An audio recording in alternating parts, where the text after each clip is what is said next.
Food delivery startups have absolutely exploded over the past 5 years. DoorDash, the current market leader in the US, went from 4 million users in 2018 to over 37 million in 2023. Its revenue came in at around $110 million in 2018. By 2023, revenue had climbed to $8.63 billion. The same story can be said for almost all other delivery apps.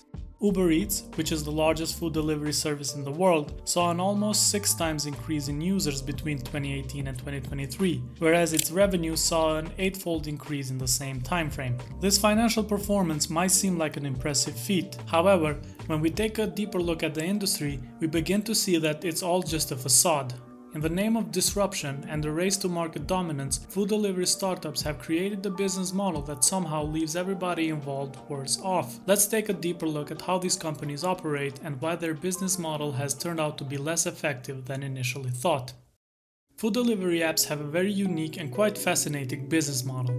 They are basically marketplaces connecting consumers with restaurants, and as a marketplace, it is imperative that there is a balance between the number of suppliers and the number of consumers. Let's take a look at Airbnb. This is an illustration of the Airbnb flywheel.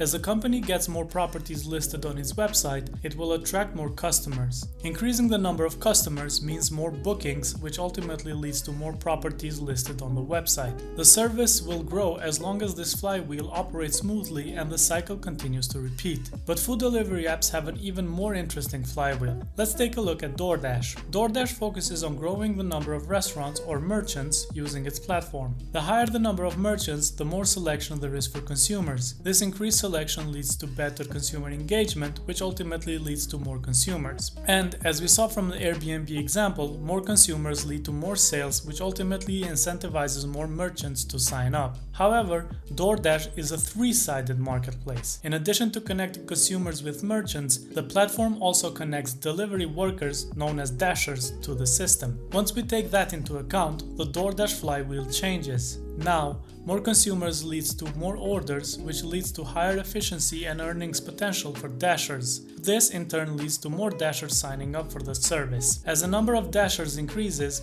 delivery times become faster, which ultimately leads to more consumers.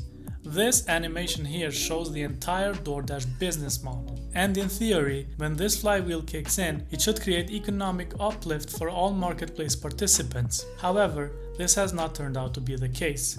In fact, many argue that, as of today, all marketplace participants are worse off. Let's start with the dashers. There are 3 factors that influence how much a DoorDash driver will make: base pay, promotions, and tips. Base pay is DoorDash's base contribution for each offer. This will range from $2 to $10 when a dasher chooses to earn per offer, depending on the estimated time, distance, and desirability of the offer. Offers that include deliveries or tasks that require dashers to travel a longer distance, that are expected to take more time, and that are less popular with dashers will have a higher base pay. Promotions are additional pay for offers that meet certain conditions, giving dashers an opportunity to earn even more. They can vary between dashers based on factors like how new they are to the platform, and also based on other factors like location and time of day. Tips are basically dependent on how much the customer wants to tip their dasher. As we can see, base pay is the only factor guaranteed for the dasher, meaning that dasher earnings are very volatile and can depend on a number of factors. However, some studies have shown that the average income for most dashers ranges between $15 to $25 per hour. Making $25 an hour doing this work might sound like a good deal. However, the problem arises when we look at how dashers are classified.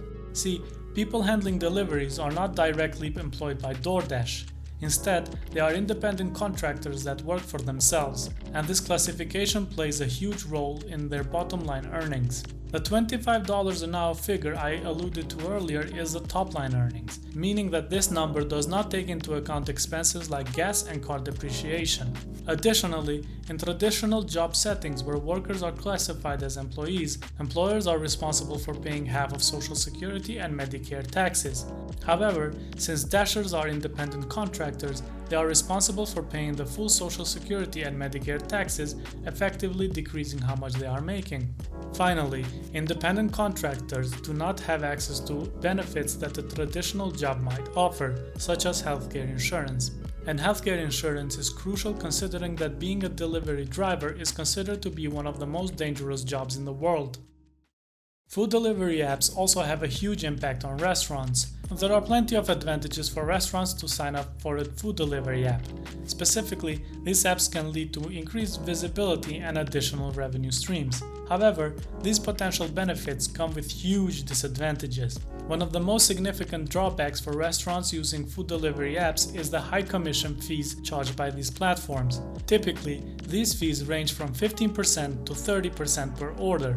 For many restaurants, especially small and independently owned establishments, these fees can severely cut into an already thin profit margin. Restaurants often operate with a net profit margin of 5 to 10%, meaning that a substantial portion of their profits is swallowed by the commission fees. This financial strain can make it difficult for restaurants to sustain their operations and even lead to closures. Food delivery apps also create a disconnect between the restaurant and its customers. When customers order through an app, their primary relationship is with the app, not the restaurant. This can dilute the restaurant's brand and weaken customer loyalty. Restaurants invest significant resources into building their brand identity and customer relationships, but when an order is placed through a third-party app, the restaurant loses control over these aspects. Additionally, maintaining food quality during delivery is a major challenge. Once food leaves the restaurant, it is at the mercy of the delivery process, which can be unpredictable and fraught with issues such as delays, rough handling, and poor temperature control. Even the best packaging cannot always prevent food from arriving cold, soggy, or otherwise compromised. These quality issues reflect poorly on the restaurant, even though they are often beyond the restaurant's control. Negative customer experiences can result in bad reviews and a loss of repeat business, further harming the restaurant's reputation and revenue. Reliance on food delivery apps can also create a dependency that is difficult for restaurants to break free from. As these platforms grow in popularity, restaurants may feel pressure to join them to remain competitive. However, this dependency can be risky. Changes in the app's policies, fee structures, or algorithms can have an immediate and profound impact on a restaurant's visibility and revenue.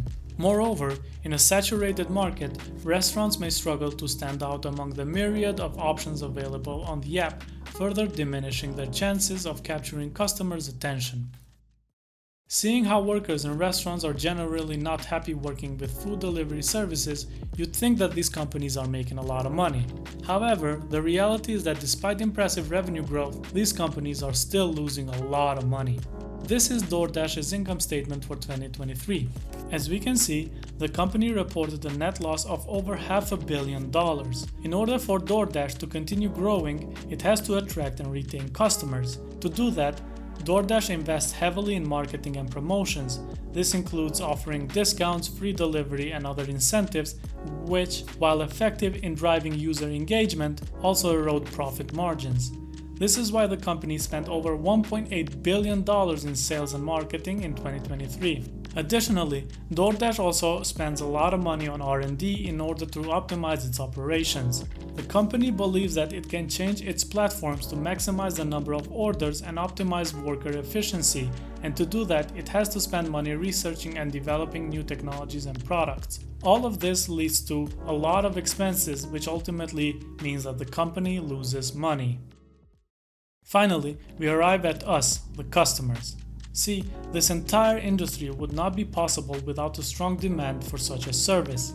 For many people, these companies provide an invaluable service. Think about people with disabilities, those busy with kids, those that do not have a license, and those that are simply drunk.